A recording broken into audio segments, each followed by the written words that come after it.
That is what you deserve. Those words still echo in my ears, a sound that refuses to fade. My name is Zenobia Washington. I am 59 years old, and this is the story I kept locked in silence for months, until the silence itself became unbearable. That night, at my son Orion's wedding reception, his new mother-in-law, Serafina, threw a bowl of piping hot gumbo directly into my face. I felt the searing heat pierce my skin, the spices burning my eyes, the thick broth dripping down my ivory silk blouse. But what burned me more than the soup was the smile, that calm, almost satisfied smile she wore as she looked at me with narrowed eyes, as if she had just done something she had been waiting to do for years. "That is what you deserve," she repeated with a firm voice, lifting her chin. The banquet hall fell silent. Every guest looked down at their plates. No one moved. No one said a word, except for my son Orion, my only child, the boy I raised alone after his father abandoned us, the man to whom I gave everything I had.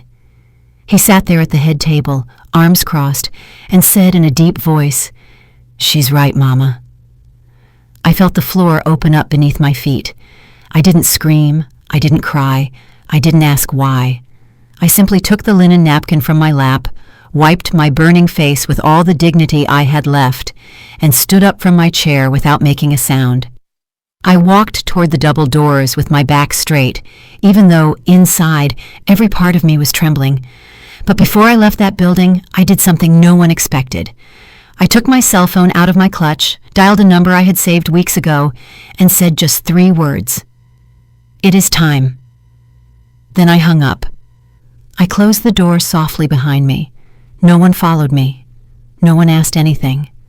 I got into my car, started the engine, and as I drove through the dark streets of Buckhead back toward my quiet apartment in the West End, a single question spun in my head.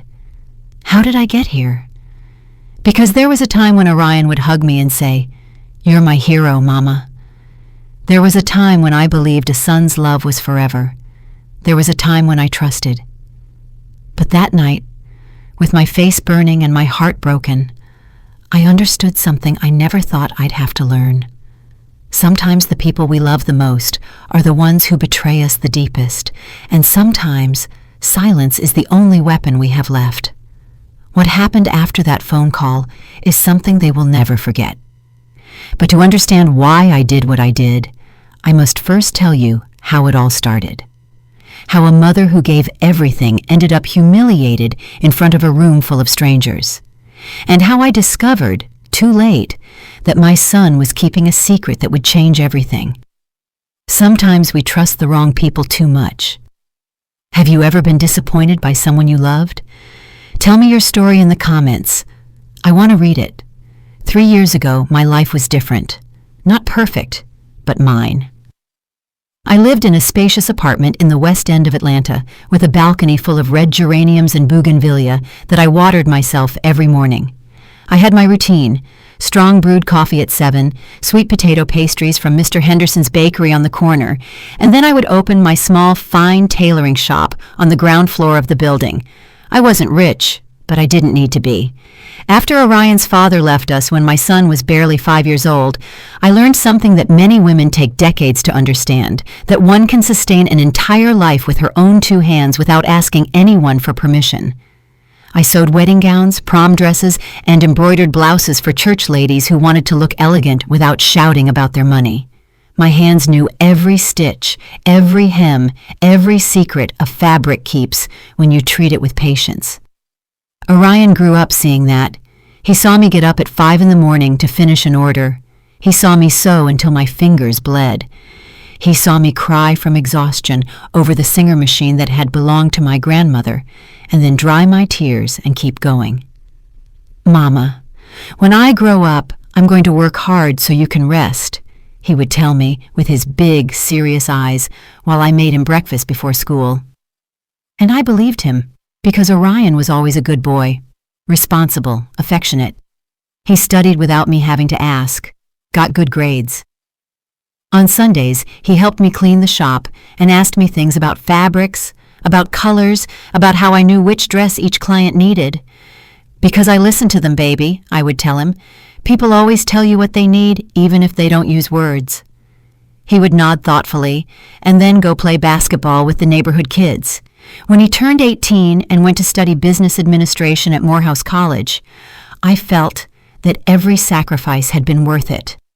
My son was going to have what I never had: a career, a degree, a future without back pain or numb fingers. I worked double, triple shifts. I sewed dresses for weddings of families who would never invite me to their tables, but who paid well. I saved every dollar, denied myself help, denied myself loans because I wanted Orion to finish college without owing anyone anything. And he did. He graduated with honors, got a job at a top real estate firm. He started earning well, wearing suits that I tailored for him myself, bringing me flowers every Sunday when he came for lunch. "Thank you, Mama," he would say, kissing my forehead. "Everything I am is because of you." And I felt complete. Until he met Clementina. The first time Orion talked to me about her, I noticed something different in his voice. A new emotion, a shine in his eyes I had never seen. "She's special, Mama, very special." Clementina was the only daughter of a wealthy family from Buckhead. Her father owned a chain of hardware supply stores. Her mother, Serafina, was one of those women who had never worked a day in her life but knew how to give orders like a general. When Orion told me he wanted to introduce me to her, I put on my best dress, the navy blue one, with embroidery on the collar that I had made for a distant cousin's wedding. I fixed my hair, put on the pearl earrings that had been my mother's. I wanted to make a good impression. The meeting was at a restaurant in Buckhead that I would never have chosen. Too elegant, too expensive. But Orion insisted. "I want you to get to know each other well, Mama. Clementina is important to me." Clementina arrived in an impeccable white dress and a smile that didn't reach her eyes. She was pretty, polite, but cold. We talked about unimportant things: the weather, her career in interior design, the wedding plans she was already imagining, even though she and Orion had only been dating for 6 months.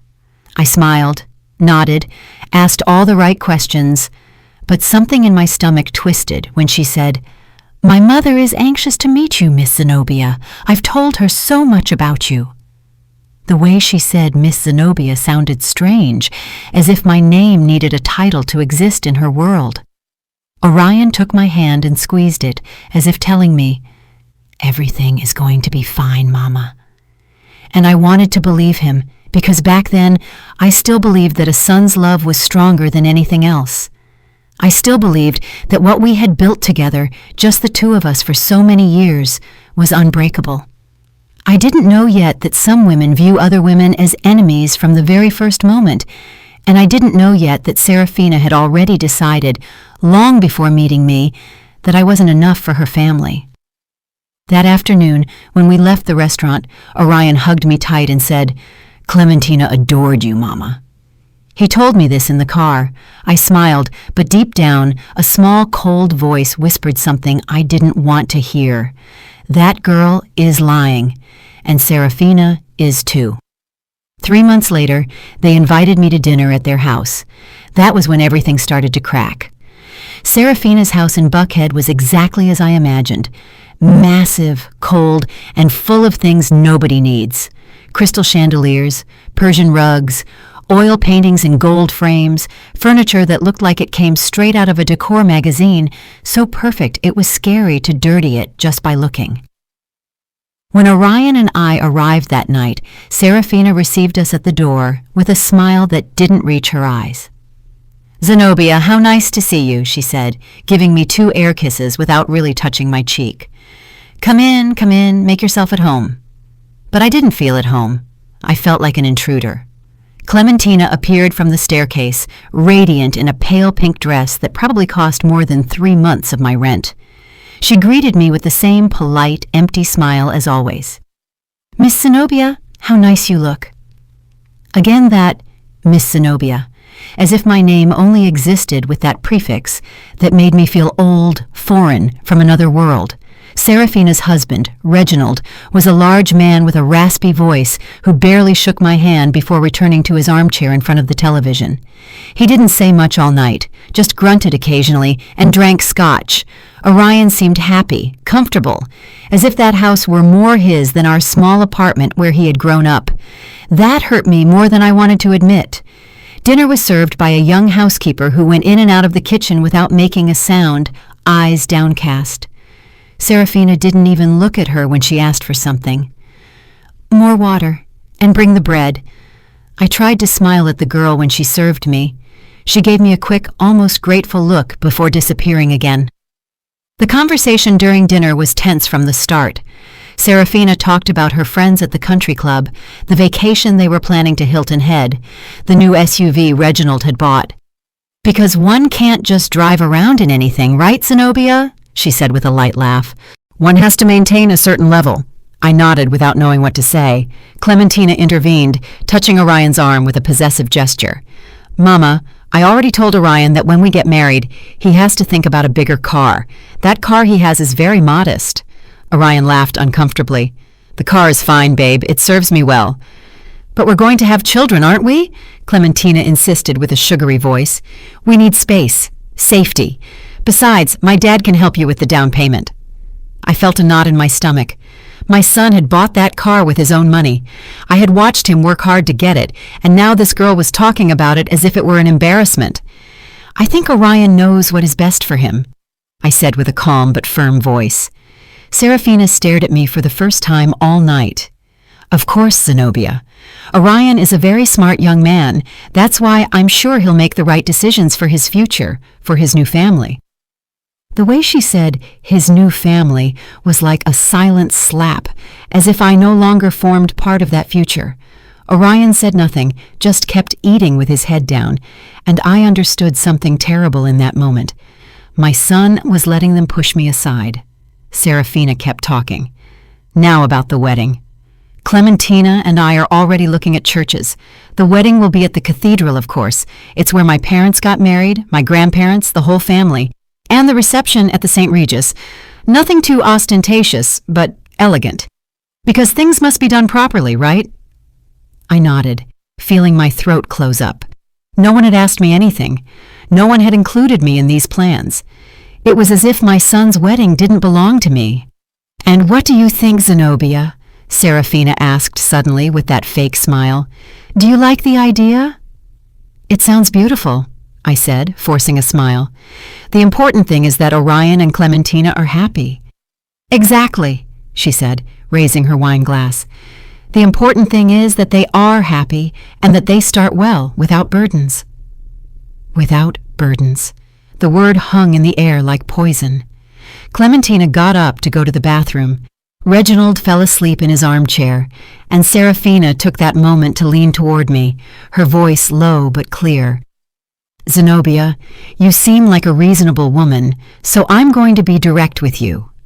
Orion is a good boy, but he's accustomed to a certain life, a simple life, and that's fine. But now he is going to be part of our family, and our family has expectations." "Expectations?" I repeated, feeling the heat rise up my neck. "Yes, expectations. Clementina needs stability. A husband who can provide, and Orion needs to focus on his future, not on the past." Her eyes bored into me. "The past?" I whispered. "Don't misunderstand me, Zenobia. I know you've done a lot for your son. That is admirable. But now it is time for him to fly alone, without strings, without emotional dependencies." I felt as if she had stabbed a knife into my chest. "I have never been a burden to my son," I said, my voice trembling but firm. "Of course not," she said, smiling. "But now Orion has other priorities, and I am sure that you, as a good mother, will know how to step aside when necessary." I couldn't respond because, at that moment, Clementina returned from the bathroom. Orion started smiling again as if nothing had happened, and the housekeeper brought dessert. Crème brûlée. I didn't taste a bite. When dinner ended, Serafina gave me a small box. A little detail, Zenobia, so you think of us. Inside was a fine china teacup, white with gold rims. Elegant, expensive, cold. Thank you, I said, without looking her in the eyes. In the car, on the way back to my apartment, Orion was quiet. So was I. Finally, when we arrived in front of my building, he broke the silence. Did you like Serafina, Mama? I looked at him, searching his eyes for the boy he used to be, the boy who hugged me and called me his hero. But that boy wasn't there anymore. She seems like a strong woman, I said, choosing my words carefully. Yes, he replied, smiling. She's incredible. She and Clementina are very close. It's nice to see that. And us? I wanted to scream. We aren't close anymore? But I said nothing. I just got out of the car, said goodbye with a kiss on the cheek, and walked up the stairs to my empty apartment. That night, while I brewed coffee in my old pot and looked out the window at the city lights, I held the cup Serafina had given me. It was beautiful, perfect. But when I brought it to my lips, I couldn't drink the coffee I had just poured, because that cup wasn't a gift. It was a message. You don't belong in our world. I left it on the table, untouched, and went back to grabbing my old stoneware mug, the one I had used every morning for years. That one was mine. That one knew the taste of my life. And as I drank my coffee in silence, a question began to grow inside me like a dark weed. How far would this woman go to get me out of my son's life? I didn't know yet, but I would soon find out. While I tell all this, I wonder where you are listening from. Write the name of your city in the comments. The following months were like walking barefoot on broken glass. Every step hurt, but I kept moving forward, smiling, telling myself that everything would be okay, that it was normal, that this is how things are when a son gets married, that I had to learn to let go, but the truth is, they weren't letting me let go. They were ripping me away. Orion started visiting less. Before, he came every Sunday without fail. He'd arrive with pastries. He'd help me move furniture to clean. He'd stay to eat and tell me all about his week. But after that dinner at Serafina's house, the visits became bi-weekly, then monthly, then sporadic, always with the same excuse. Sorry, Mama. Clementina and I had plans with her family. Sorry, Mama. Serafina invited us to lunch at the club. Sorry, Mama. We have to see about the wedding. Always Clementina, always Serafina, always them. I said it was fine, that I understood, that he was busy. But inside, something was dying little by little. One afternoon, Orion called to tell me that Clementina wanted me to go with them to choose the wedding dress. Really? I asked, my heart jumping in my chest. Yes, Mama, Clementina insisted. She says you're an expert in fabrics and wants your opinion. For the first time in weeks, I felt hope. Maybe I had been wrong about Clementina. Maybe she did want to include me. Maybe it was all a matter of giving it time. On the day of the appointment, I arrived half an hour early at the boutique, an elegant shop in Buckhead, with dresses that cost what I earned in 6 months. Clementina arrived late, accompanied by Serafina and 3 friends who wouldn't stop laughing and taking photos with their phones. Miss Zenobia, Clementina said, kissing my cheek, I'm so glad you came. We need your expert eye. I sat on a velvet sofa while she tried on dress after dress, all beautiful, all expensive, all looking the same to my eyes. The friends applauded. Serafina gave orders to the shop assistant, and I sat there, quiet, without anyone asking me anything, until Clementina came out in a French lace dress, strapless, with an endless train. What do you think, Miss Zenobia? She asked, twirling in front of the mirror. All eyes turned to me. I took a deep breath and told the truth. It is beautiful, but I think the strapless cut doesn't flatter you as much. You have delicate shoulders. A dress with lace sleeves or thin straps would highlight your figure better. The silence was immediate. The friends stopped smiling. Serafina looked at me with cold eyes, and Clementina let out a nervous laugh. Ah, well, it's just that this type of dress is what's in fashion. Miss Zenobia, I don't know if you are very up-to-date with trends. Her friends laughed. Quietly, but loud enough for me to hear.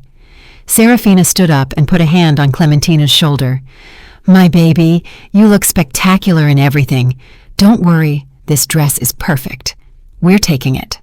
Clementina smiled, relieved. Yes, Mama. You're right, Mama. Clementina had called Serafina Mama, and she still called me Miss Zenobia. I stayed seated on that invisible velvet sofa while they kept talking about veils, headpieces, and designer shoes. No one asked me anything again. When we left the boutique, Orion was waiting for us outside.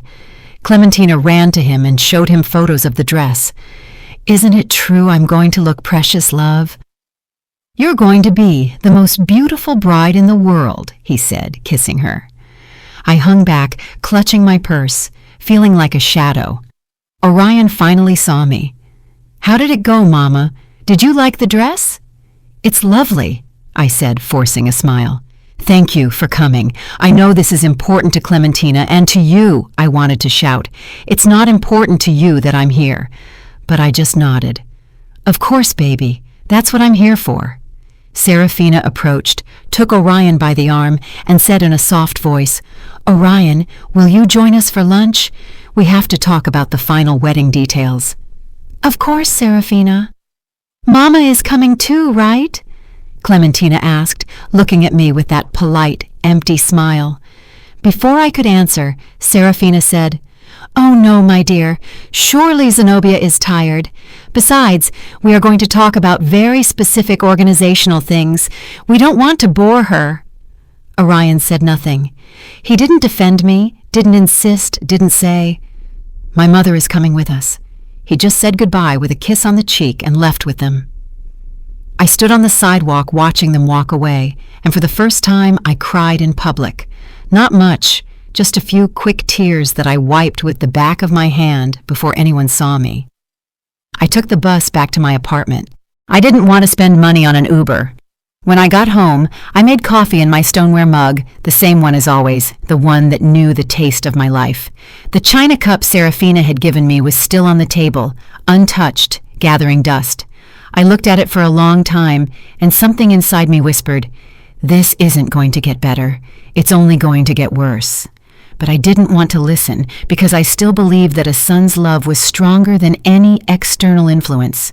I still believed that Orion was going to wake up, that he was going to realize, that he was going to go back to being the boy who hugged me and called me his hero. So I kept going. I kept smiling when they excluded me. I kept saying, It's okay, when everything was wrong.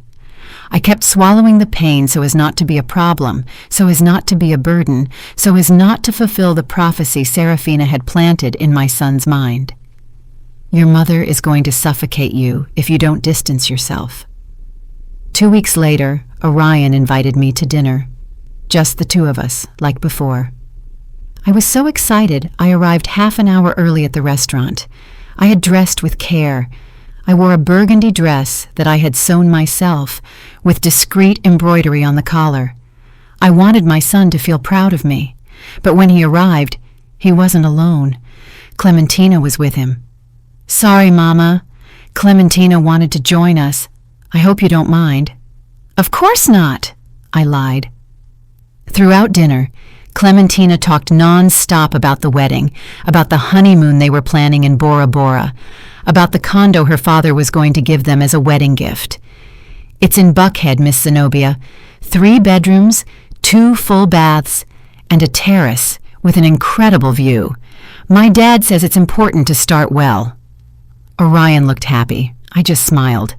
And when the check came, Orion took out his wallet and said something that split my heart in two.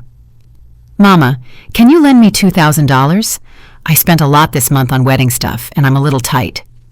$2,000. I didn't have $2,000 extra dollars. I barely had enough to pay my rent and the shop expenses, but I took out the money I had saved for the electricity bill and emergencies, and I gave it to him. Of course, son, don't worry. Thanks, Mama. I'll pay you back next month. He never paid me back, and I never asked him for it, because in that moment I understood something terrible. I was no longer his mother. I was his bank, his safety net, his plan B. But I was no longer the most important person in his life. That night, when I returned to my apartment, I sat in front of the window with my coffee and looked at the city lights, wondering how I had ended up there. How a woman who had given everything, who had sacrificed her youth, her health, her entire life for a son, could end up feeling so invisible. But I still didn't know the truth. I still didn't know that everything that had happened up to that moment was just the beginning, that Serafina had a plan, and that my son, my Orion, my only child, was already part of it. The wedding approached like an inevitable storm, and I kept pretending everything was fine. Orion went weeks without calling me. When he did, the conversations were brief, distracted, filled with uncomfortable silences. "How are you, Mama?" "Fine, son. And you?" "Fine, fine. Busy with preparations, you imagine." "Well, I gotta go. Clementina is calling me." Click. And I was left with the phone in my hand, feeling like something inside me emptied a little more each time. But the worst wasn't the short calls. The worst were the invitations that never arrived. I found out by chance that there was a bachelor party for Orion, a barbecue at Reginald's house with a live band, with friends of Clementina's family. No one told me. There was also a rehearsal dinner at an extremely expensive Italian restaurant with the godparents, with close family. No one invited me. When I asked Orion why they hadn't included me, he got uncomfortable. "Oh, Mama, they were small things. Last minute we didn't want to bother you." Bother you, as if my presence were a nuisance, as if I were a problem to be avoided. But I stayed quiet, kept smiling, kept saying, "Don't worry, son, I understand." Until one afternoon, everything changed. It was a Tuesday. I remember because Tuesdays have always been slow days at the shop. I was finishing hemming a gala dress when the doorbell rang. I opened the door and found a young delivery guy with a blue cap and a manila envelope in his hands. "Zenobia Washington?" "Yes, that's me." "Sign here, please." I signed without thinking. The boy gave me the envelope and left. I closed the door and looked at the package. It had no return address, just my name handwritten in black ink. Something in my stomach twisted. I sat in the shop chair with trembling hands and opened the envelope. Inside were photographs. Many photographs. At first, I didn't understand what I was seeing. They were images of Orion, my son, in different places. Restaurants, a parking lot, a hotel entrance. But he wasn't alone. He was with a woman, and that woman wasn't Clementina. It was Serafina. I felt the floor move beneath my feet. The first photo showed Orion and Serafina leaving a restaurant. He had his hand on the small of her back. She was laughing with her head thrown back. The second photo was in a parking lot. Orion was opening the car door for her. Their faces were very close, too close. The third photo knocked the air out of my lungs. It was at the entrance of a hotel, the St. Regis. Orion and Serafina entering together. He had a hand around her waist.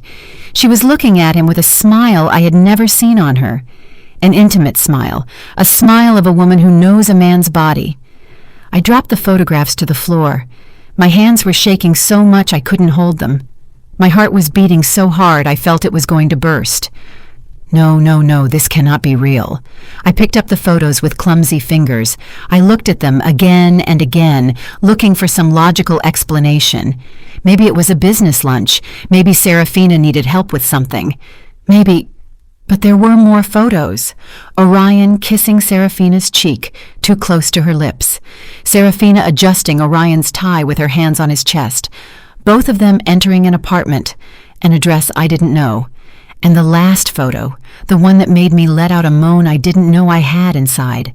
Orion and Serafina on a balcony at night. He was hugging her from behind. She had her eyes closed, leaning against his chest, like two lovers who have shared something forbidden. I got up from the chair, stumbling. I ran to the bathroom and vomited. I threw up everything I had inside until only dry heaves remained and a bitter taste in my mouth. I stayed there kneeling in front of the toilet, crying uncontrollably. My son, my only son.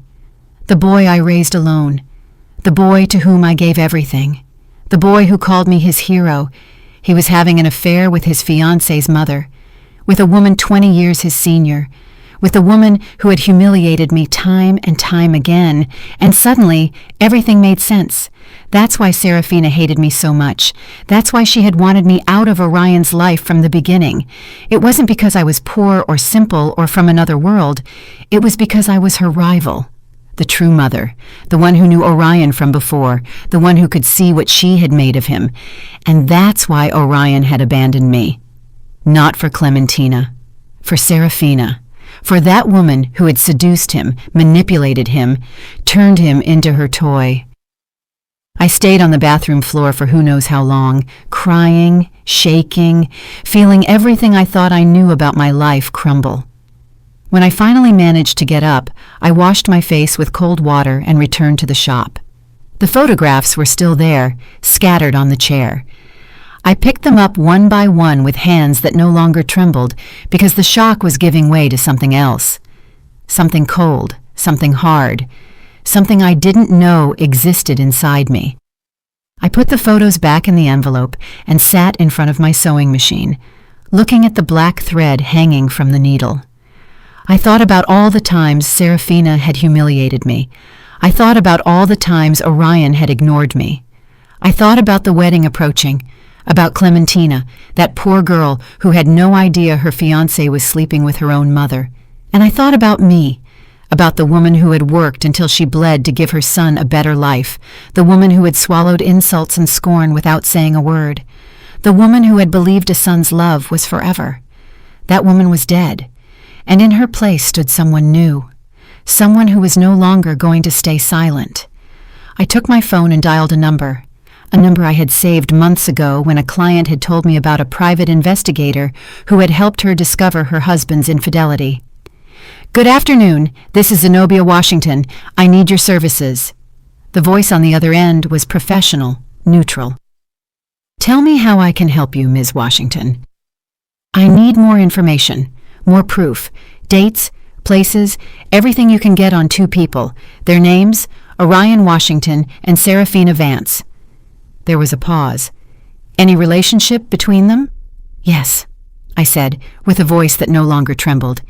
"He is my son, and she is his fiancée's mother." Another longer pause. "I understand. And what do you plan to do with the information, Ms. Washington?" I looked out the shop window. The city lights were starting to turn on. The sky was dyed orange and violet. "I don't know yet," I said, "but when I know, I want to be prepared. I'll email you my quote. And Ms. Washington, yes, some truths hurt more than the lie. Are you sure you want to know?" I closed my eyes. I thought of my son, of the boy he had been, of the man he had become, and I said something I never thought I would say.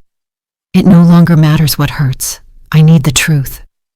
I hung up the phone, made myself a coffee in my stoneware mug, and waited.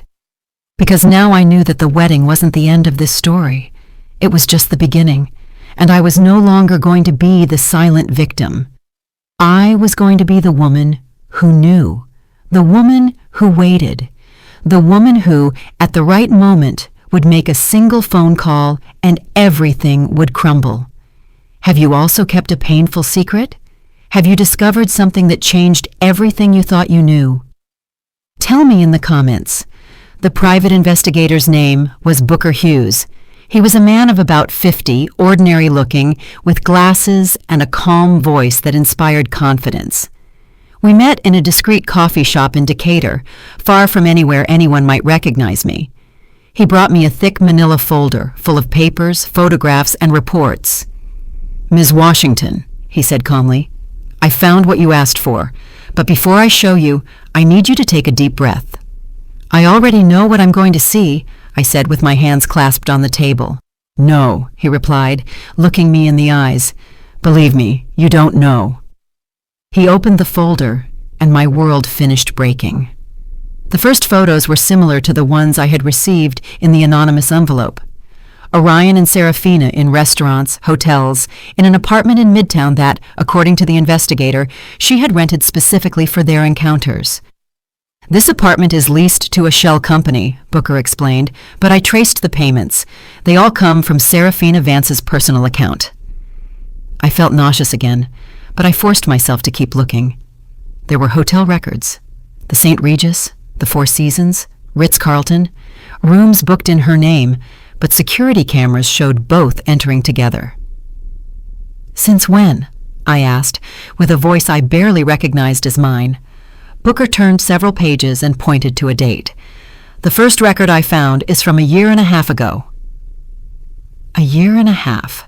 My son had been sleeping with his fiancée's mother for 1.5 years, since before he and Clementina got engaged, since before I met that family.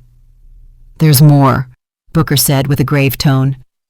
He showed me bank statements, transfers from Serafina's account to Orion's account, large amounts, 10,000 here, 20,000 there, 50,000 on one occasion.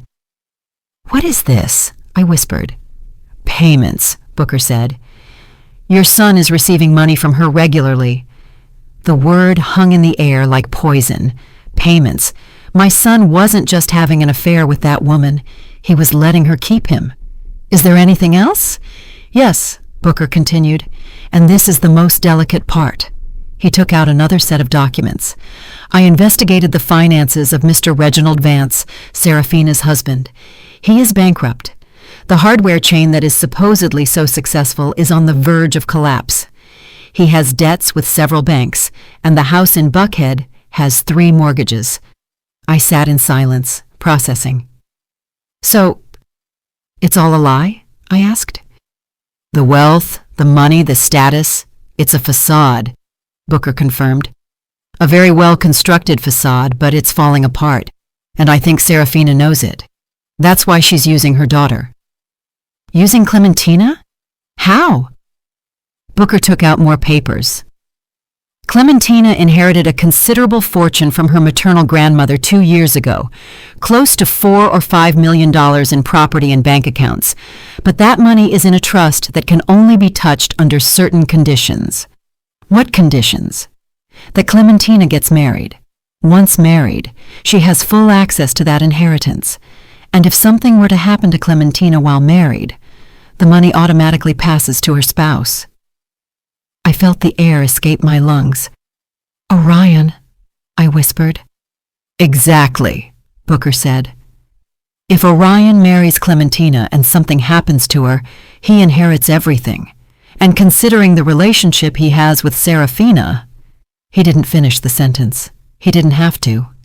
"Do you think they plan to harm Clementina?" I asked, feeling horror rise up my throat. "I don't have proof of that," Booker said carefully.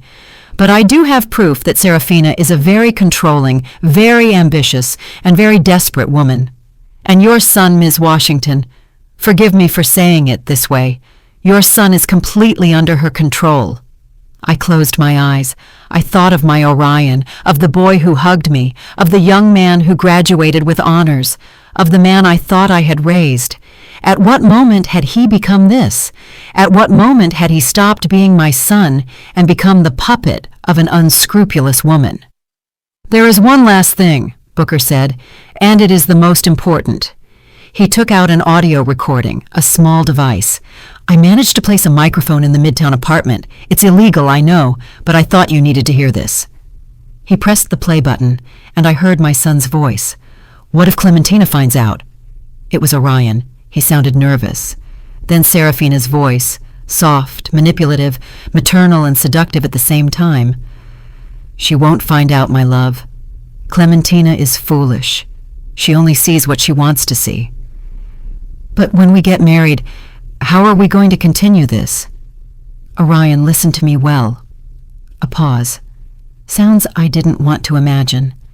Then Serafina spoke again with a firm voice. "Clementina is not going to be a problem for long. You marry her. Wait 1 year, maybe 2. And then things happen. Accidents happen." "Serafina, I can't." "You can't what? You can't be happy? You can't have the future you deserve? Orion, I love you. I love you like Clementina never will. And when all this is over, we will be together, you and I, with all the money we need, without hiding." A silence. And then my son's voice, so low I barely heard it. "Okay, I'll do what you ask." Booker stopped the recording. I couldn't move. I couldn't breathe. I couldn't think. My son, my only son, the boy I raised with my own hands, the boy I taught about kindness, honesty, dignity. He was planning to marry an innocent girl to inherit her fortune, and he was letting a psychopathic woman put the idea in his head that Clementina had to disappear. "What are you going to do, Ms. Washington?" Booker asked softly. I looked at the photographs scattered on the table. I looked at the documents, the bank statements, the evidence of a conspiracy so twisted it seemed taken from a soap opera. But it was real, and it was my son. "I don't know," I whispered. "I don't know what I'm going to do." "You can go to the police," Booker suggested. "With this information, they can stop the wedding. They can investigate Serafina and Orion." "What would happen to my son?" I asked, tears falling down my cheeks. Booker didn't answer because we both knew the answer. Orion would go to jail for fraud, for conspiracy, maybe for attempted murder. If they managed to prove his intentions, my son would spend years in prison, and I would be the one who put him there.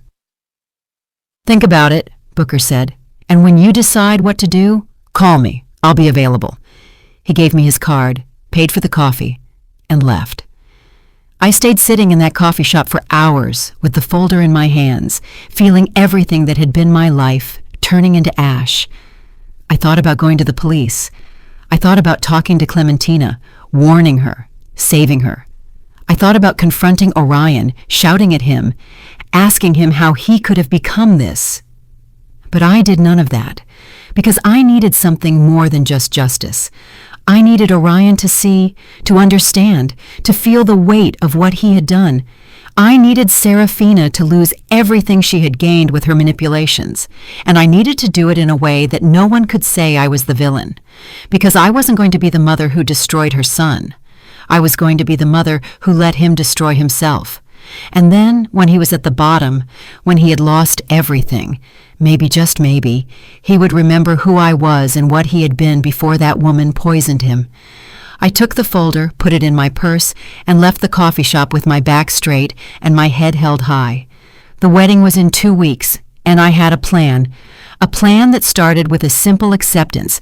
I was going to go to that wedding. I was going to sit at that table. And when the exact moment arrived, I was going to make a single phone call, and everything would crumble. Because sometimes the best revenge isn't to attack. It's to let the truth do its work. The night of the wedding arrived like a storm everyone expected except me, because I knew that night wasn't going to be a celebration. It was going to be a revelation. I dressed carefully. I chose a simple navy blue dress I had sewn years ago. Nothing ostentatious, nothing that drew attention. I pulled my hair into a discreet bun. I put on my mother's pearl earrings. I wanted to look dignified because I knew this would be the last time Orion would see me as his mother. The ceremony was at the cathedral as Serafina had planned. A beautiful church full of white flowers and candles. There were more than 200 guests. Elegant people, moneyed people, people who looked at me sideways wondering who that simple woman sitting alone in the 5th row was, because they hadn't even given me a seat in the front rows. Clementina's family occupied the entire right side of the church, and on the left side, where the groom's family should be, there were only 3 of us, me, a distant aunt of Orion's who barely knew him, and a cousin who came more for the free food than for affection. That was all that was left of our family. When Orion walked to the altar, my heart skipped a beat. He looked handsome, elegant, mature, in a dark gray suit I knew he hadn't paid for, with his hair perfectly combed, with a nervous but happy smile. For a moment, just for a moment, I saw the boy he used to be again, and I almost regretted what I was about to do. Almost. But then I saw Serafina. She was sitting in the front row in a champagne-colored dress that screamed money, her hair perfectly styled, her jewels shining under the candlelight, and when Orion passed in front of her on his way to the altar, Serafina shot him a look I knew very well, a look of possession, a look that said, "You are mine." and Orion responded with a small, complicit, intimate smile just before standing at the altar to wait for his bride. I felt bile rise in my throat. Clementina walked in on her father's arm. She looked beautiful, innocent, radiant. The strapless dress she had chosen, despite my advice, fit her well. I had to admit it. Her face shone with happiness. She knew nothing. That poor girl had no idea she was walking toward her own trap. The ceremony was long. The priest spoke about love, fidelity, commitment. Every word was like a dagger in my chest, because I knew it was all a lie. When it came time for the vows, Orion took Clementina's hands and said firmly, "Clementina, I promise to love and respect you every day of my life. I promise to be your partner, your support, your refuge. I promise to build a future with you based on truth and trust." I had to bite my lip not to scream, "Liar, liar, liar." Clementina cried with emotion, the guests sighed, and Serafina smiled with satisfaction. When the priest said, "I now pronounce you husband and wife," everyone applauded except me.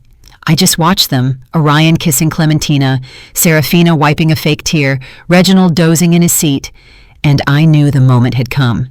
The reception was at the St. Regis, a huge ballroom decorated with thousands of white roses, tables with linen tablecloths, crystal centerpieces, a 5-course banquet, a live orchestra. Everything was perfect, too perfect. They seated me at a table in the back, far from the head table, far from Orion, with people I didn't know and who didn't speak to me all night. I was invisible again, but I wasn't there to socialize. I was there to wait for the exact moment. During dinner, I observed. I saw how Serafina controlled everything from her spot at the head table, how she gave discreet orders to the waiters, how she looked at Orion every time Clementina wasn't looking. And I saw how Orion returned those looks. It was disgusting. It was brazen. It was sick. When dinner ended, the dancing began, the newlyweds' waltz, the dance with the parents. Orion danced first with Clementina. Then it was his turn to dance with the groom's mother, with me. I got up from my table, walked toward the dance floor. Everyone was watching me. Orion extended his hand with a forced smile. "Mama." "Son," I replied, taking his hand. We danced in silence for the first few seconds. The music was soft, romantic. Everyone watched us. "You look beautiful, Mama," he said without looking me in the eyes. "Thank you," I replied. "You look good too." Another silence. "Are you happy?" I asked him. "Yes," he replied quickly. "Very happy." "Really, Orion? Are you truly happy?" For the first time all night, he looked me in the eyes, and I saw something there, something small, something that might have been guilt, or maybe just discomfort. "Yes, Mama, Clementina is wonderful. We're going to be very happy together." "And Serafina?" I asked, lowering my voice. "Is she wonderful too?" His body tensed. He stopped dancing for a second, then continued, squeezing my hand tighter. "I don't know what you're talking about." "I think you do know, son." "Mama, this isn't the moment." "When is it going to be the moment, Orion? When? After something happens to Clementina? After you inherit her money?" He stopped completely, let go of me, looked at me with hard eyes. "What did you say?" "I know everything, Orion. Everything." The music kept playing, but we weren't dancing anymore. People started looking at us, whispering. "You don't know anything," he said in a low, threatening voice. "You're inventing things." "I have photographs. I have hotel records. I have bank statements. I have recordings." His face went pale. "Mama, what did that woman do to you, Orion? What did she do to turn you into this?" "You don't understand," he exploded, raising his voice. "You're never going to understand." The music stopped. Everyone was staring. Clementina came running over, her wedding dress dragging on the floor. "What's happening, Orion? Miss Zenobia?" Serafina appeared out of nowhere. She stepped between Orion and me. "Zenobia, I think it's better if you leave. Are you making a scene?" A scene? I repeated, feeling the rage rise up my chest. I'm making a scene? Yes, she said firmly. This is my daughter's wedding, and I'm not going to allow you to ruin it with your dramas. My dramas? I laughed without humor. You want to talk about dramas, Serafina? Clementina looked at us without understanding. Orion was paralyzed. The guests murmured louder and louder, and then Serafina did something I will never forget. She turned to the nearest table, grabbed a bowl of seafood gumbo that was still hot, walked toward me with firm steps, and threw it in my face. I felt the boiling liquid burning my skin, the spices, the broth dripping down my dress, the pain, the humiliation. Everyone screamed. Clementina shrieked. Someone ran for napkins, but I didn't move. I just stood there with the soup dripping down my face, looking Serafina straight in the eye.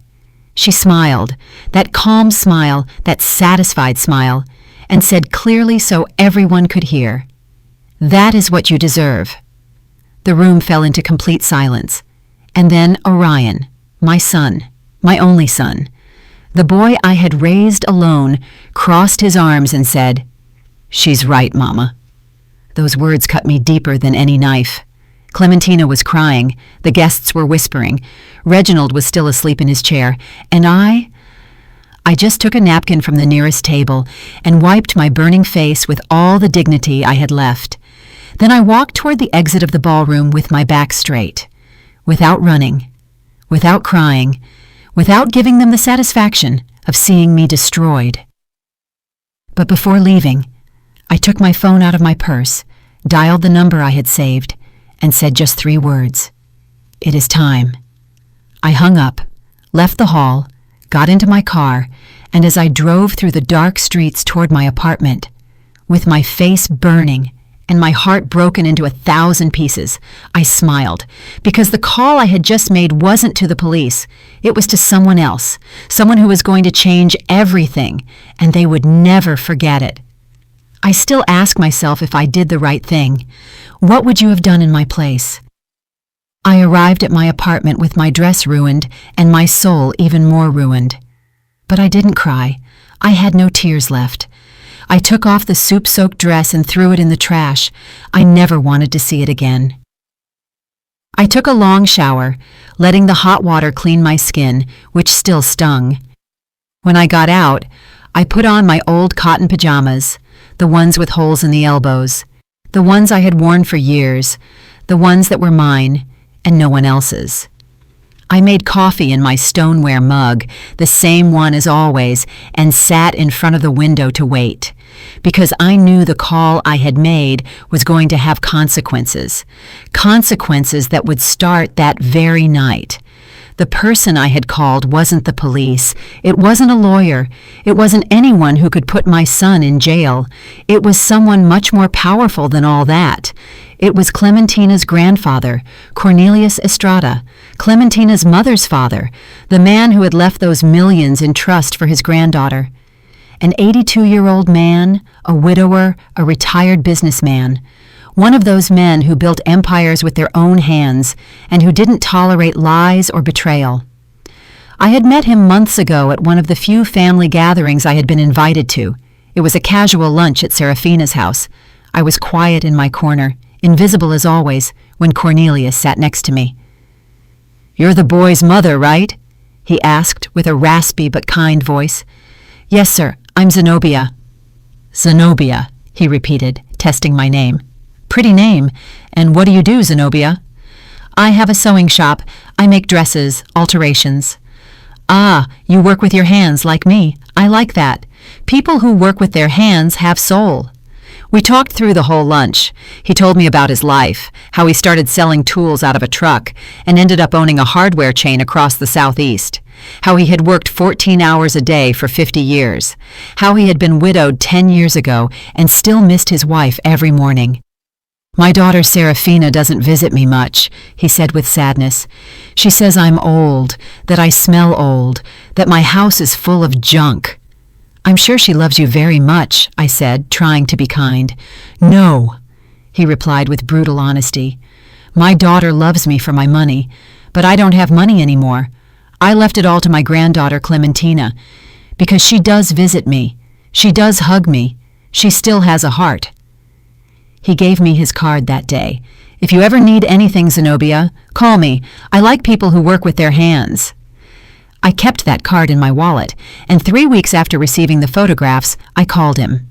We met at his house, an old craftsman bungalow in Inman Park, full of antique furniture and family photos. He received me with strong coffee and pastries. "Tell me, Zenobia, what is so urgent?" I showed him everything: the photos, the bank statements, the recordings, the documents proving the conspiracy. Cornelius listened in silence. His face changed color, first pale, then red, then purple with rage. When I finished, he stayed quiet for a long time. "My granddaughter is in danger," he said finally, his voice shaking. "Yes, sir." "And your son? Your son is part of the plan." "Yes, sir." "Why are you telling me? Why don't you go to the police?" It took me a moment to answer, because I had to be honest. "Because if I go to the police, my son goes to jail. And as much as he has betrayed me, as much as he has become someone I don't recognize, he is still my son. I can't be the one to put him in prison." Cornelius nodded slowly. "But I can be," he said. "I just want Clementina to be safe," I replied. "And I want my son to understand what he has done, to see the consequences, to feel the weight of his decisions. And Serafina, I want her to pay for what she has done, for manipulating my son, for putting him on this path, for planning to harm an innocent girl." Cornelius took my hand in his, old hands, full of spots and wrinkles, but still strong. "Zenobia, you are a wise and brave woman. I am going to help you, but I need you to promise me something. Anything. Zenobia, when everything explodes, and believe me, it is going to explode, you are going to suffer. Your son is going to hate you. People are going to talk. You are going to be alone." "I am already alone," I said calmly. "No," he replied. "You still have hope. But when this ends, that hope is going to die. Are you prepared for that?" I thought of Orion, of the boy he had been, of the man he had become, and I said, "Yes, I am prepared." Cornelius nodded. "Then this is what we are going to do. You are going to go to that wedding. You are going to behave normally, and when the moment comes, when they show their true face, you call me, and I will do what I have to do." "What are you going to do?" "First, I am going to get Clementina out of that house that same night. I have lawyers. I have doctors. I am going to prove my daughter is incapable of caring for her own daughter. I am going to get a protection order. And the money, the trust, will be frozen immediately. Neither Clementina nor anyone else will touch that money until a judge decides what to do. And believe me, with the proof we have, the judge will decide in my favor." "And Orion?" Cornelius looked at me with sadness. "Your son won't go to jail because technically he hasn't committed a crime yet. He is just a fool who let himself be manipulated by an unscrupulous woman. But he is going to lose everything: the marriage, the money, the family, the reputation. He is going to be left with nothing." "Good," I said firmly. "That is exactly what he deserves." And that was how we arrived at this moment. Me sitting in my apartment, drinking coffee, waiting. At 11 p.m., my phone rang. It was Cornelius. "It is done, Zenobia." "What happened?" "I arrived at the St. Regis with my lawyers and 2 police cars. I told Clementina I needed to speak with her urgently. When she saw the photographs, when she heard the recordings, she fainted. We had to take her to the hospital." "My God, is she okay?" "Physically, she is fine, but emotionally, that girl is destroyed." "I'm so sorry. It's not your fault, Zenobia. It is my daughter's fault and that boy's fault." "What happened with Orion and Serafina?" Orion tried to explain, tried to say it was all a lie, but when he saw the proof, he fell silent. He stood there in his groom's suit, surrounded by guests who were whispering and pointing at him without saying anything. And Serafina, that woman, Cornelius's voice filled with contempt. That woman tried to deny everything, said the photos were edited, the recordings were fake, that it was a conspiracy against her. Did they believe her? Of course not. The scandal was monumental. Guests went running. The hotel staff didn't know what to do. And Reginald, that useless man, slept through the whole drama. And now? Now Clementina is under my custody. We are going to annul the marriage. It was the same night, so legally, it's as if it never existed. The trust is frozen, and I filed a complaint against Serafina for fraud, extortion, and conspiracy to commit murder. Is she going to jail? God willing, yes. The lawyers say we have a solid case. Thank you, Cornelius. Thank you for protecting Clementina. No, Zenobia. Thank you for warning me in time. You saved my granddaughter's life. There was a silence. And your son? Cornelius asked. Do you want to know about him? I closed my eyes, breathed deep. Tell me. He left the hotel at 2 a.m, alone, without anyone. The guests looked at him with scorn. No one defended him. No one helped him. He left in his car, and I don't know where he went. I understand. Zenobia, your son lost everything tonight. How do you feel? How did I feel? Empty, sad, relieved, guilty, avenged, all at the same time. I feel at peace, I said finally, because I did the right thing. Yes, Cornelius replied. You did the right thing. Not many mothers have that strength. We hung up.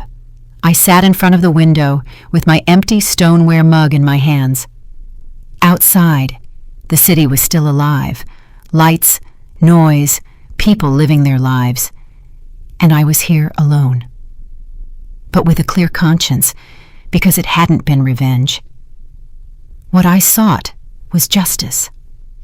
Justice for Clementina, who didn't deserve to be used. Justice for me, who didn't deserve to be humiliated. And justice for Orion, who needed to understand that actions have consequences.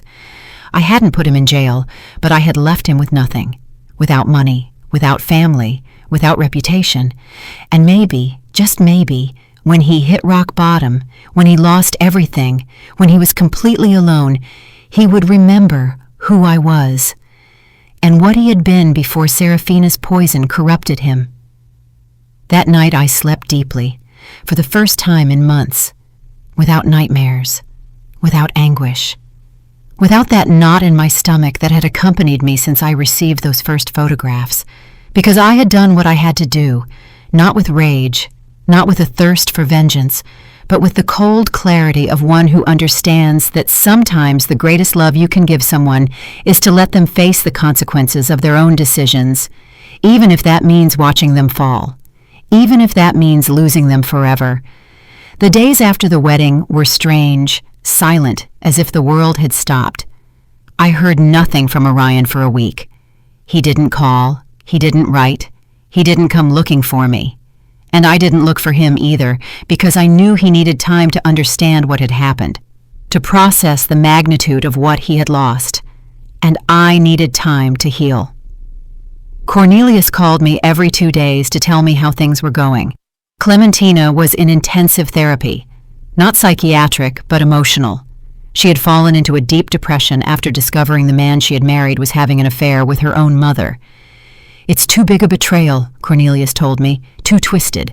My granddaughter doesn't understand how it could happen, and neither do I. How is she?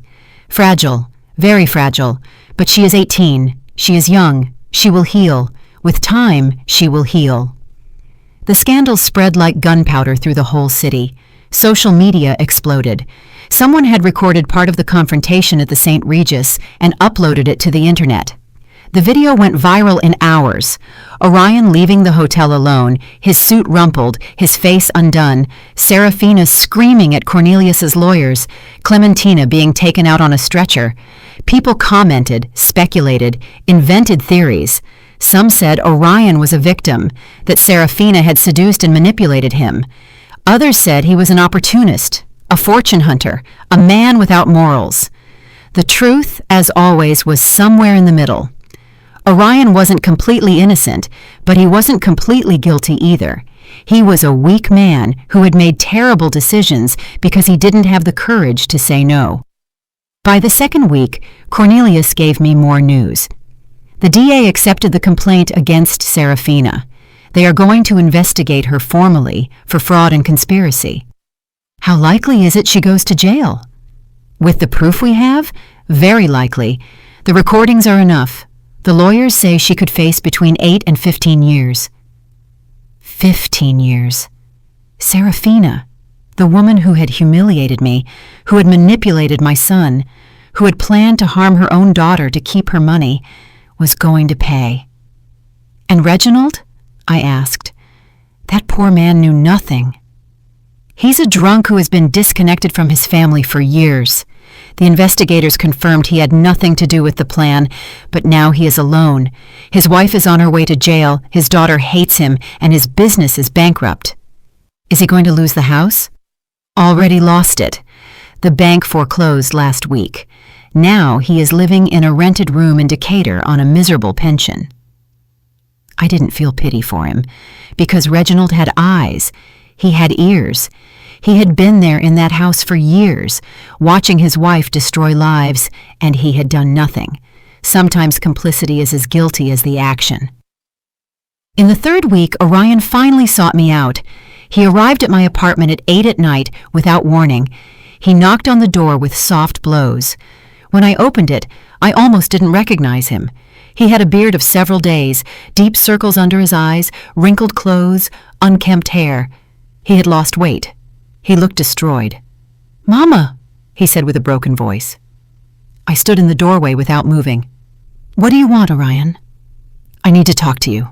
We have nothing to talk about." "Please, Mama, just let me in." I hesitated. Part of me wanted to slam the door in his face, to tell him to leave, that he was no longer my son.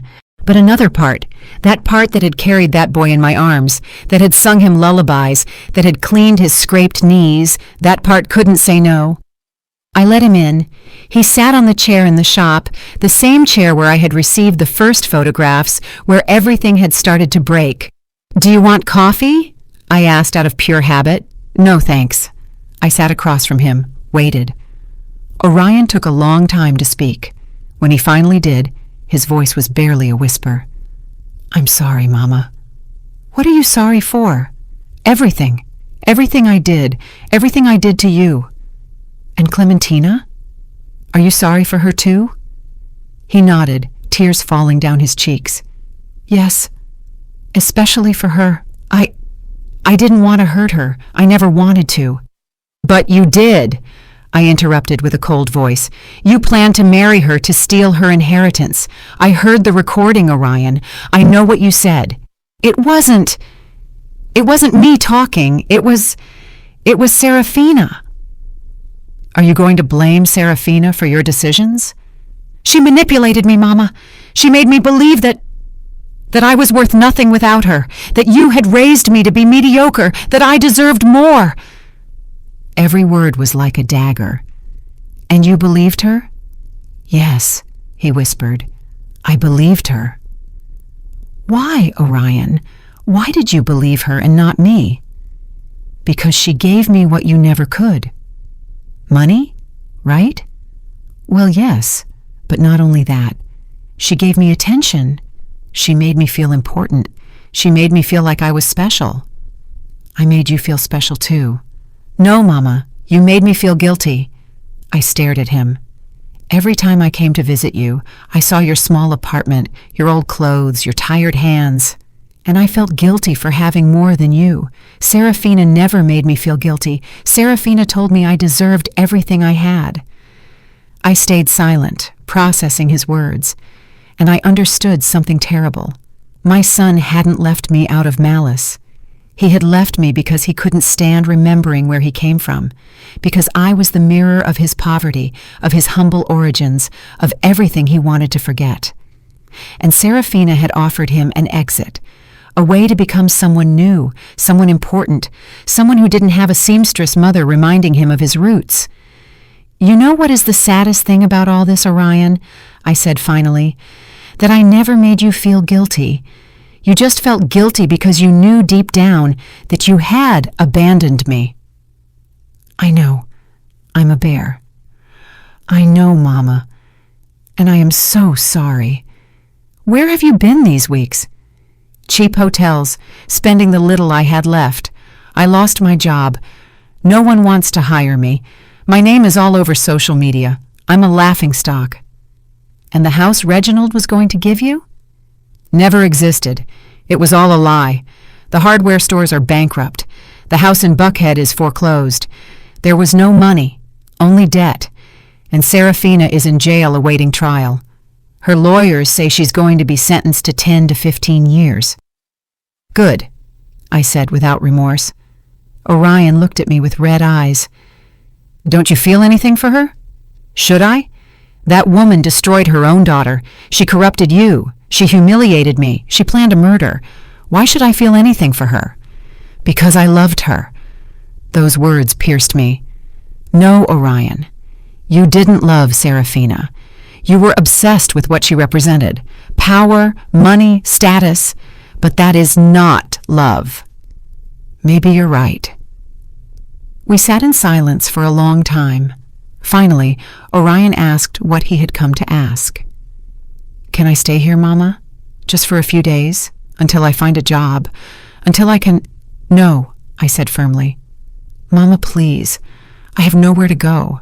I have no money. I have no— You should have thought about that before. Mama, I'm your son. Yes, I interrupted. You are my son. And that is why I tell you no. Because if I let you stay here, if I rescue you now, you are never going to learn. You are never going to understand the weight of your decisions. Then what do you want me to do? Sleep on the street? I want you to do what I did when your father abandoned us. I want you to get up, work, rebuild your life with your own hands, without shortcuts, without manipulations, without depending on anyone other than yourself. I can't, Mama. I'm not as strong as you. Then learn to be. Orion stood up from the chair. He looked at me with a mix of pain, rage, and desperation. Someday, you're going to forgive me, Mama. Someday you're going to— Maybe, I interrupted. But that day is not today, nor tomorrow, nor next month. Maybe in years, or maybe never.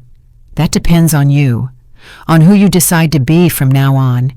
And if you change, and if you become someone better, then maybe, just maybe, we can talk again. But not as mother and son, but as two people who once knew each other and need to learn to know each other again. Orion nodded, crying. He walked to the door, opened it, and before leaving, turned one last time. I love you, Mama. I know, I replied, but love without respect means nothing. He left. I closed the door and stood there, listening to his footsteps fade down the hallway. I didn't cry because there was nothing to cry about. I had done the right thing, the hardest thing, the most painful thing, but the right thing. That night, while I drank coffee in my stoneware mug and looked out the window, I thought about everything that had happened, about how Serafina, that woman who believed herself so powerful, so smart, so superior, had ended up alone in a cell, about how Reginald, who had hidden behind alcohol for years, had lost everything he once had, about how Orion, who had sought wealth and status at any cost, had ended up with nothing, no money, no family, no dignity, and about how I, the humble woman, the seamstress, the mother no one respected, was still here, with my small apartment, with my shop, with my tired hands, with my stoneware mug, but with something they never had: peace. Because life always collects its debts, not with violence, not with vengeance, but with time, with patience, with the silent justice that arrives when you least expect it. Serafina had called me crazy once. Years later, I knew she was alone in that cell, looking at blank walls without visitors, without love, without anything. And I wondered if in that moment, in that terrible void, she finally understood what she had lost. Not the money, not the status, but her humanity, her soul, everything that makes a life worth living. And Orion, my poor Orion, maybe someday he would understand that true wealth is not in what you have. It is in who you are, in how you treat people, in the dignity with which you face your mistakes. But that day hadn't arrived yet, and I couldn't wait for it, because my life, my precious life, kept moving forward, with or without him. 2 years have passed since that night. 2 years since I saw my son leave my apartment without a dime in his pocket and without a place to go. 2 years since I decided that the greatest love I could give him was to let him face the consequences of his own decisions. And in these 2 years, I have learned things I never thought I would have to learn.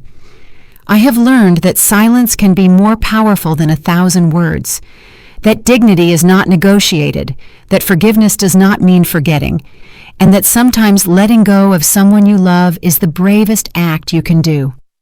My life has changed, not in spectacular ways. I didn't become rich. I didn't move to a big house. I didn't stop sewing. But it changed where it matters, in the deep, in the soul. I still live in my apartment in the West End. I still work in my shop. I still brew my coffee every morning in the same stoneware mug I've used for years. But I no longer feel invisible. I no longer feel small. I no longer allow anyone to make me feel less than I am. Because I understood something fundamental. A person's worth is not in how much money they have, or in what neighborhood they live, or who they associate with. A person's worth is in their capacity to remain standing when everything crumbles, in their capacity to choose the right thing even if it hurts, in their capacity to forgive themselves for not having been perfect. Cornelius became a very dear friend. He comes to visit me every 2 weeks. He always brings pastries from his favorite bakery and coffee. He prepares himself in his old house in Inman Park. We sit in the shop among scraps of fabric and spools of thread and talk about life, about what it has been like raising children in difficult times, about how it hurts to see the people we love take wrong paths, about how old age teaches you that in the end the only thing that matters is being able to look in the mirror and recognize the person you see. Clementina asked about you last week, he told me on his last visit. Yes? I asked, surprised. How is she? Better. Much better. She finished therapy last month, started studying psychology, says she wants to help other women who have gone through what she went through. I'm so glad to hear that. She wants to meet you, Zenobia, says she wants to thank you for saving her. I felt a knot in my throat. I didn't save her. I just did what I had to do. That is exactly what saving someone means, Cornelius replied, with a sad smile. Doing the right thing, even if it costs you everything. Clementina came to visit me one October afternoon. She arrived alone, without warning, knocking timidly on the shop door. When I opened it, I almost didn't recognize her. She was no longer the fragile, scared girl I had seen at the wedding. Now there was something different in her, something stronger, more mature. Ms. Zenobia, she said softly, can I come in? Of course, child, come in. She sat on the shop chair, the same one where Orion had sat 2 years ago. I made her coffee. We talked about unimportant things for a few minutes, the weather, her studies, how she liked living with her grandfather, until she finally gathered the courage to say what she had come to say. I want to thank you for everything you did. You don't have to thank me for anything, Clementina. Yes, I do, she insisted with tears in her eyes. You saved my life, literally. If you hadn't called my grandfather, if you hadn't done something, I did it because it was right, because you are a good girl who didn't deserve what they were doing to you. My mother, her voice broke, my own mother planned. I know, child, I know. Clementina cried for a long time. I sat beside her and stroked her hair, as I would have done with a daughter. Because in a way, in that moment, she needed a mother, a real mother, not the one she had had, but the one she deserved to have. How did you get over it? She asked me when she calmed down. How did you manage to keep going after everything that happened with Orion? I breathed deep. It wasn't easy. There were nights I wanted to call him, rescue him, tell him everything was fine and he could come home. But I knew if I did, he would never learn. He would never change. And has he changed? I don't know, I admitted. 6 months ago, he wrote me a letter. He told me he got a job in a factory, that he's living in a small room in Norcross, that he's going to therapy, that he's trying to be better. Did you reply? No, not yet. Why? Because I need to be sure he is changing for him, not for me. I need to know he is doing the internal work he has to do, and that takes time. Clementina nodded thoughtfully. I'm doing that work too. In therapy, I learned I can't blame myself for what my mom did, that it wasn't my responsibility to detect something was wrong, that I was just a girl who trusted the wrong people. Exactly, I said, taking her hand. And now you are a woman who is learning to trust again, but in the right people, starting with yourself. Clementina stayed all afternoon. She helped me sew the hem of a wedding dress. She told me about her plans to someday open a support center for women victims of abuse. And when she left, she hugged me tight and whispered in my ear, "Thank you for being the mother my own mother never was." That night I cried, not from sadness, but from something more complex, because I had lost a son, but in a way, I had gained a daughter, not by blood, but by heart. 3 months ago, I received news of Serafina. Cornelius called me one morning with a grave voice. "Zenobia, I need to tell you something about Serafina." What happened? She was sentenced, 12 years in prison, without possibility of early release. How is she? Destroyed. Physically, she has deteriorated a lot. No one visits her, not even Reginald. She is completely alone. And how do you feel about that? Relieved, but also sad, because that woman is my daughter, and despite everything she did, a part of me remembers the girl she once was before ambition corrupted her. I understood what Cornelius felt, because I also remembered the boy Orion had been before the world changed him, before bad decisions defined him, and I wondered if one day he could go back to being that boy, or if that boy had died forever. Orion's letter arrived 2 weeks ago. It was longer than the first, more honest, more vulnerable. He told me he had started attending a support group for people who had made serious mistakes, that he was learning to live with the guilt without letting it destroy him, that he was saving every dollar to someday be able to pay me back all the money he had borrowed and never paid. "I don't expect you to forgive me, Mama," he wrote. "I don't expect us to go back to what we were. I only hope that someday, when you see me on the street, you don't cross to the other side to avoid me. I only hope you know that every day I wake up trying to be a better man than I was yesterday. And every day I think of you, of how I treated you, of how I failed you, of how I let a woman convince me that you were the problem when you were the only person who really loved me. Sometimes I pass in front of your building. I don't knock. I don't come up. I just stand there on the sidewalk looking at your window, wondering what you might be doing, if you're sewing, if you're drinking coffee, if you ever think of me. And then I leave because I know I have no right to bother you. I have no right to ask you for anything else. But I want you to know something, Mama. Something I never told you enough when I should have. Thank you. Thank you for raising me alone. Thank you for sacrificing so much. Thank you for giving me opportunities you never had. And thank you for having the courage to let me fall when I needed it most. Because now I understand that you didn't let me fall out of hate. You let me fall out of love. And that was the greatest gift you could give me. I love you, Mama. I have always loved you, even if my actions said otherwise. Your son, Orion. I read that letter 5 times. I cried through every reading, and then I put it in the drawer where I keep important things, next to the first photo of Orion when he was a baby, next to his graduation diploma, next to a note he wrote me when he was 8 years old that said, "Mama, you are my hero." I haven't replied to him yet, but I think I will soon, because I have learned that forgiveness is not forgetting what happened. Forgiveness is remembering what happened, feeling the pain, and still choosing to move forward without carrying that weight in your heart. It doesn't mean I'm going to forget. It doesn't mean things are going to go back to how they were before.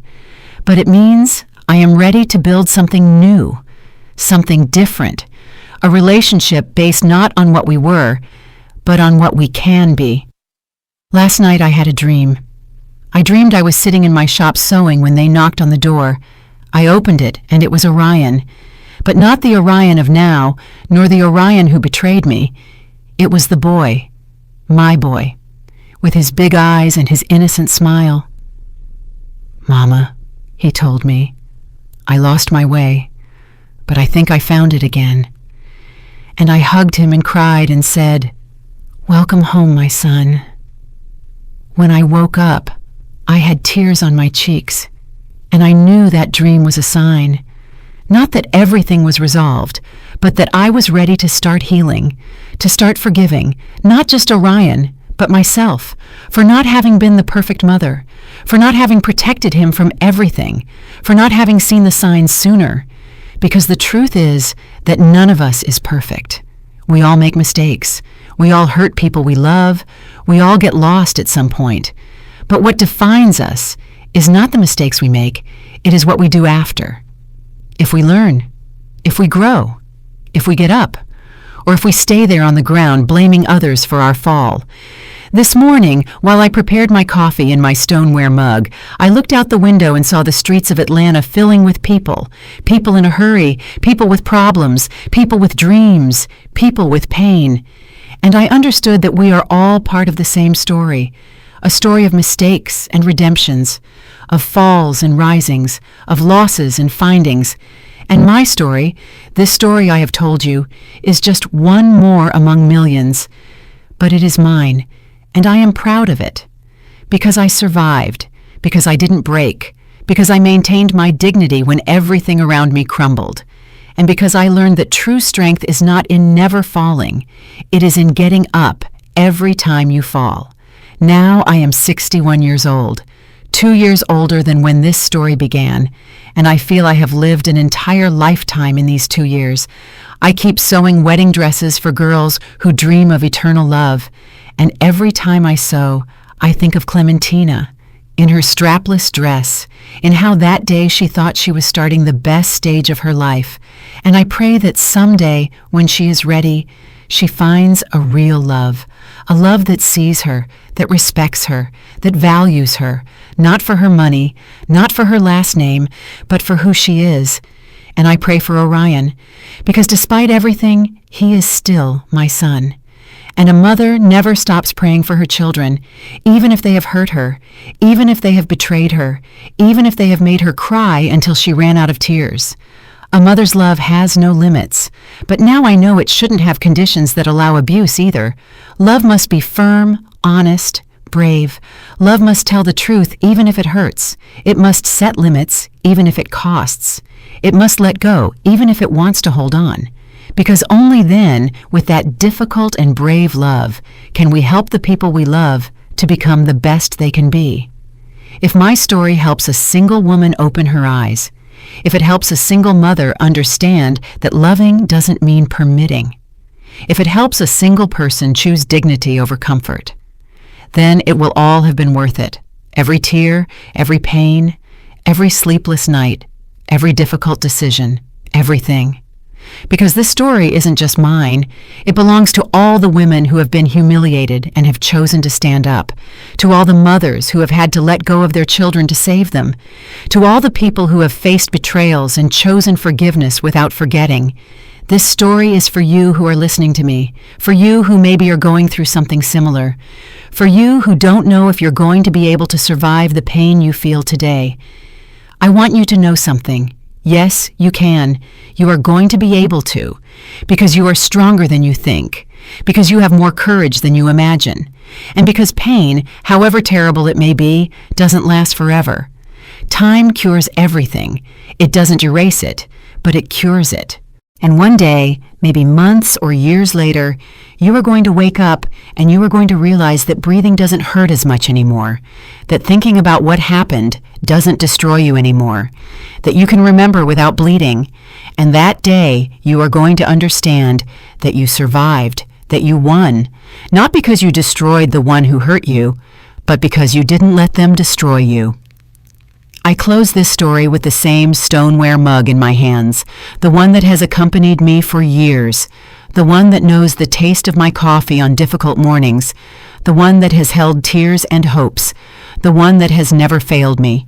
Because in the end, the simplest things are the ones that remain, the humblest are the strongest, and the most ignored are the most valuable, like me, like you, like all the women who have been underestimated and have proven they are made of steel.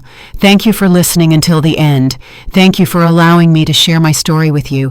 And remember, life always collects its debts, not with vengeance, but with truth, with time, with silent justice, and in the end, always, always good triumphs. Maybe not in the way we expected, maybe not when we expected, but it triumphs. Because the universe has a memory, and no one escapes the consequences of their own actions. Did you like the story, and which city are you listening from? Let's meet in the comments. If you liked the story, you can support me by sending a super thanks so I can keep bringing more stories like this. Thank you so much for your sweet support. I'm looking forward to your comments on the story. On the screen, you can see 2 new life stories that I highly recommend. There's so much more on my channel. Don't forget to subscribe. See you in the next life story with love and respect.